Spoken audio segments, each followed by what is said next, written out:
Hey guys, welcome back to my channel. Today I'll show you how to replace the carburetor on your Champion generator. The same procedure will apply to many other Chinese-made generators as well. And here's the generator. It's a Champion 196cc generator, and it's a 3500 watt peak generator. Now the reason I'm replacing the carburetor today is because the current carb on it is clean. The machine won't run properly. You just start it and it dies immediately. And some other reasons why you may want to replace the carburetor is if your machine isn't running properly, if it won't rev up to proper RPMs, and if you cannot start it at all. Now the only tools that you will need today is a ratchet with an extension and a 10mm socket, or an 8mm socket as well, a pair of pliers like this. What I'm using here instead of the socket on the ratchet is a T-wrench with a built-in 8mm socket at the end. So you don't need many tools to do this repair. To start with, you want to turn the fuel valve to the off position. Now before starting, you can drain the carburetor by removing this bolt here, and make sure you have a container to grab the fuel that will come out of the carburetor. And by having the fuel valve off, you're only going to be draining what's left in the carb.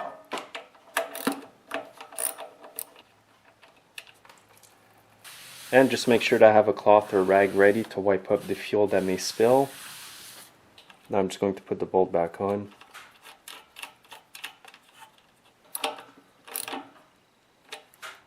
And there wasn't that much fuel in the carb. By the way, the dirt inside the container was already there before I drained the carb. Now at this point you want to remove the air filter cover. Just undo these two clips here like that. Remove the air filter. Now you need to remove the 4 8mm bolts.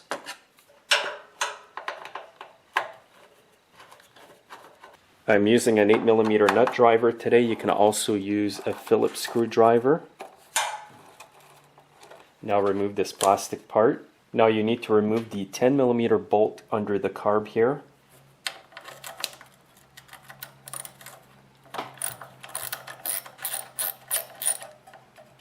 Now what you can do is pull on this rubber hose a bit, just to get it out like that.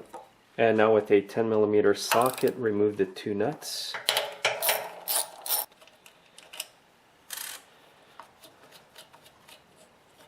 Now you can remove this metal shroud. Now you need to remove the clip here and the fuel line. And now to remove the carburetor, just pry on it to loosen it, pull back. Now you need to remove the linkage from the carb, so just pull up once this is lined up. And the spring here. And now that carb is going to come right off. And here's a close-up look at that old carb. And at this point you can remove the choke knob. And here are the two gaskets I will use. You can get these and the carburetor on eBay. If you're in a hurry though, you can go to your Honda dealer and get the gaskets there and the carburetor there as well. They're exact copies of Honda GX 160 engines. Now I'm going to start by installing this gasket here in this position.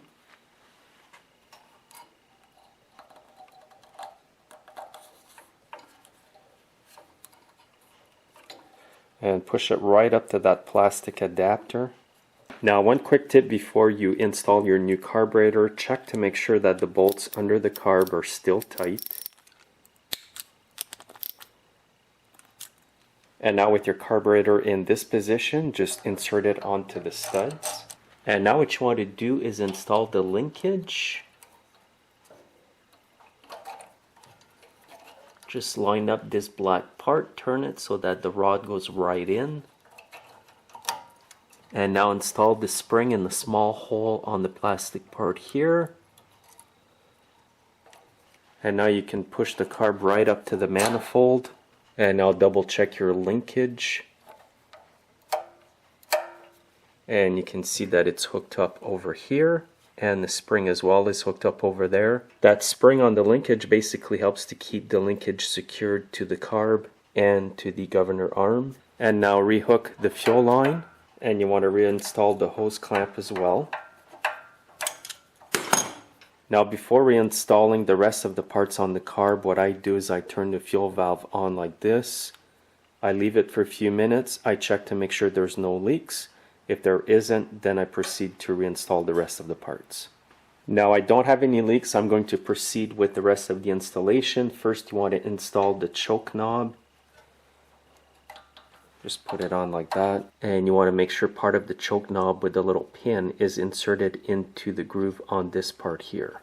And by the way guys, you will get a new choke knob with a new carburetor. Now at this point you want to install this gasket here. And now you want to install the metal shroud. Now I'm just going to loosely put the nuts on for now.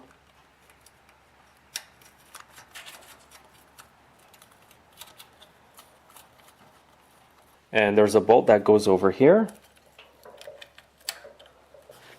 And with my 10mm socket, I'm going to tighten it up. And I'll tighten up the two 10mm nuts.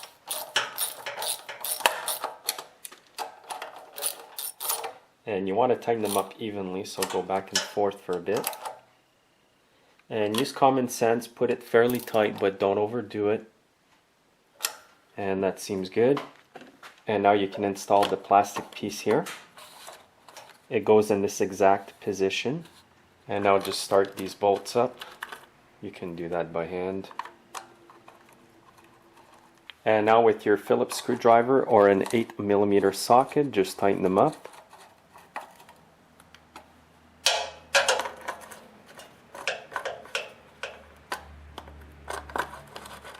Don't over tighten these up because you can easily strip the threads.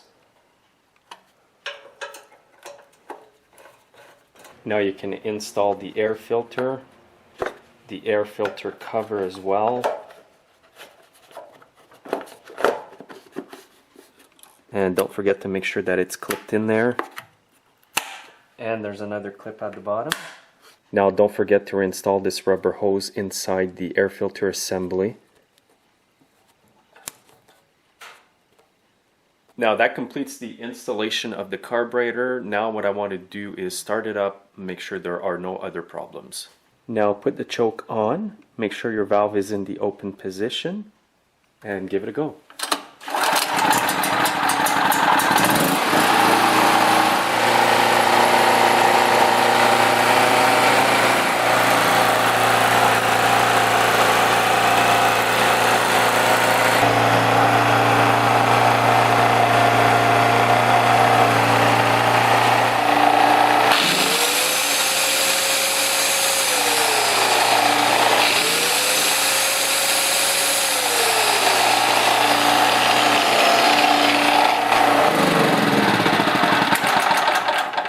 So I'm really happy with that. Even though you're putting in a new carburetor, always test it if you're fixing stuff for customers, because you never know, you can get a bad carburetor that is brand new. Now people may be wondering, what can I do to prevent this from happening in the first place? Well, the best thing you can do is add a good stabilizer. And I like to use K100, it's my favorite stuff, it works really well. Add a good dose, a good generous dose to your generator.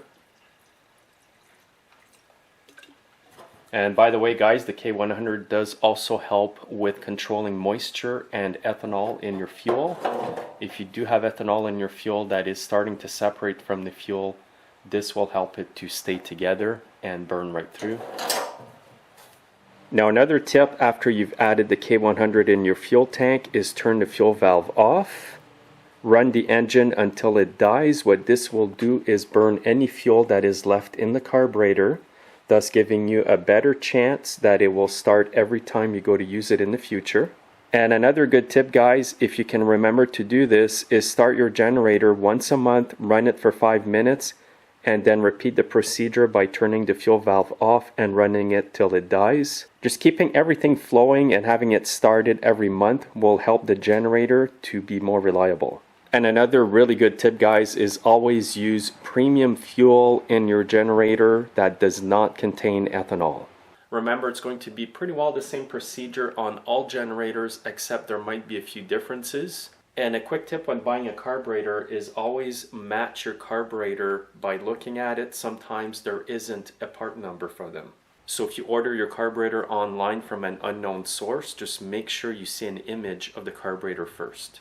So that's it for this video, guys. Make sure to follow me on Instagram, Facebook, and Twitter, and have yourselves a great day.